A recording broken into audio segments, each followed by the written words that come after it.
Welcome you all for the course Financial Services. I am Dr. Dinesh, Faculty of Finance, School of Management, Shastra deemed to be University. Today I am going to take a session on Introduction to Securitization.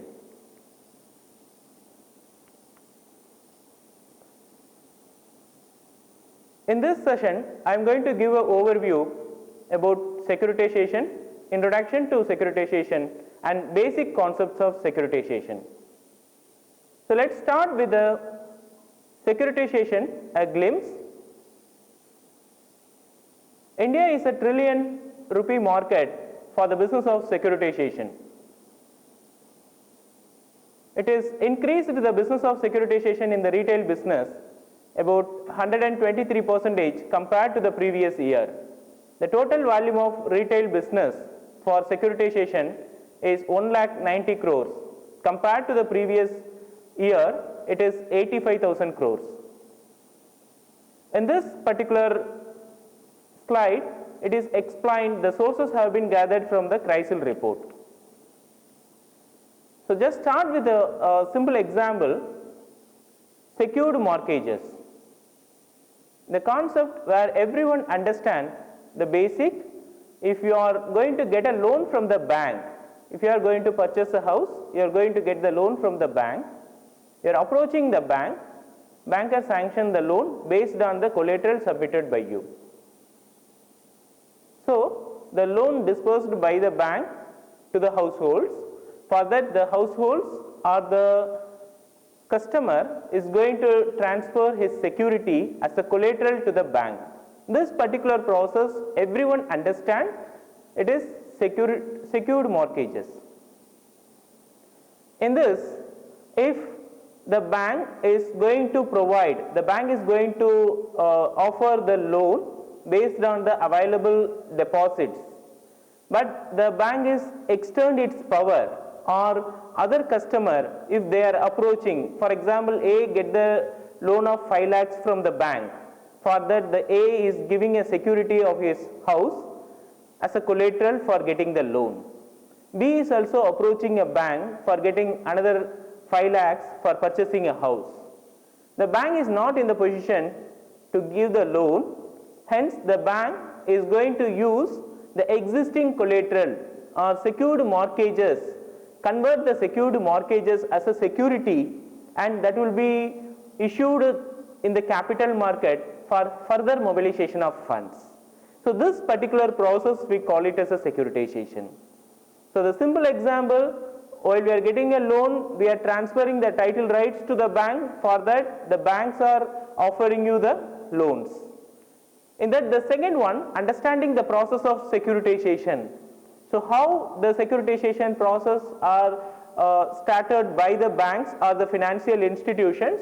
Once the different types of securities or different types of collateral held in the bank, banks are further mobilize those collateral into the open market for further gathering or further mobilization of funds for further process or further sanction of loans into the bank. So in this particular process, either a bank or financial institutions, that they are selling assets, selling their collaterals in the market. In this particular process, the intermediary took place for the conversion, for the selling of securities in the open market, selling of securities to the investors. The intermediary who connects the financial institutions to the investors, who is called it as SPV, special purposive vehicle. The special purposive vehicle may be a non-banking financial companies.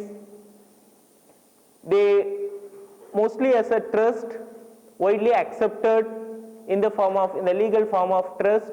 They can carry out the process, they can do the functions of securitization.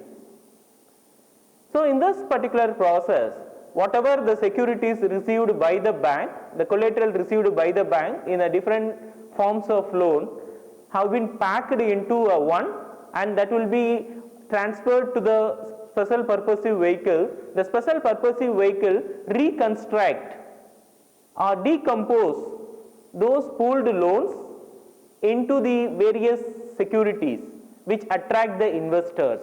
So normally the special purpose vehicles sell the securities to the investors. For the investors, they will receive the cash or they will receive the subscription of those debentures that will be forwarded by the special purpose vehicle to the financial institutions. So the financial institutions can enjoy the credit enhancement. They can be able to provide further credit. They can be able to provide further loans, can be sanctioned to the other customers who ask the loan from the bank. So this is a process. This is a credit enhanceability have been provided by the process of securitization. So let's take another example, subprime mortgage crisis. I hope everyone understands the subprime mortgage crisis in US in the year 2007. So before and after, there might be the significant effect in the economy of US. So what happens during that particular period of time? So normally what the US government have a liberalized policy to offer the housing loans. So normally in the year 1999 itself, the depository banks and the investment banks together can join and do the function. So the bank can be able to act as a depository bank. The bank also can be able to act as an investment bank. So both the process can be able to done by a bank itself.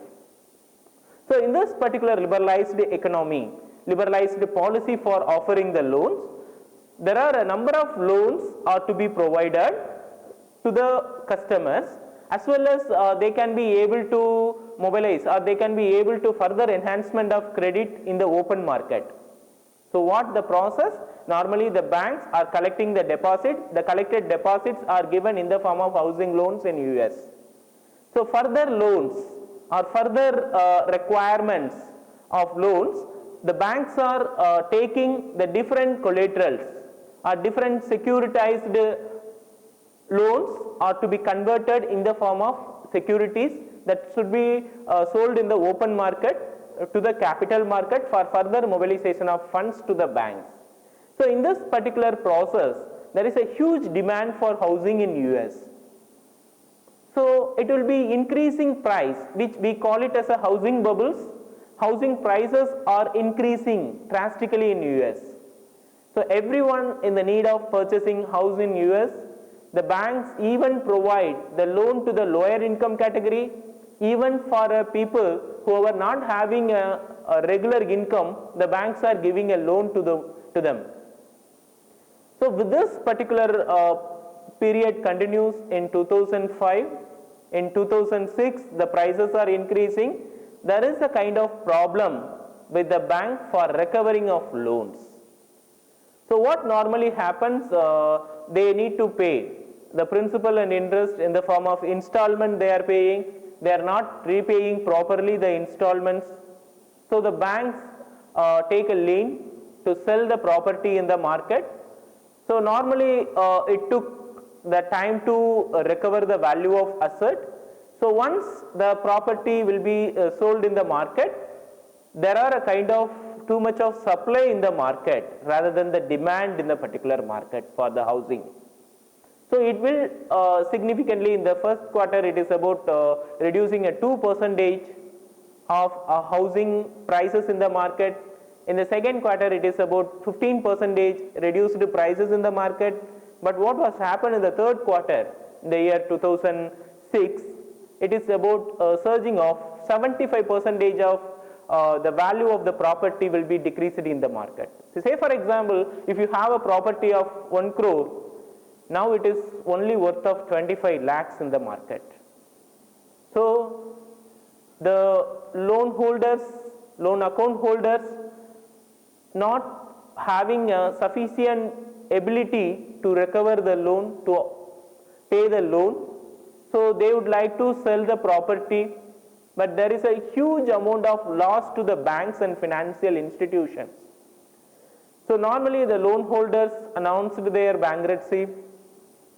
It is collectively the banks are also not able to pay the interest, not able to pay for its investors in the capital market. who bought the asset-backed securities from the particular financial institution.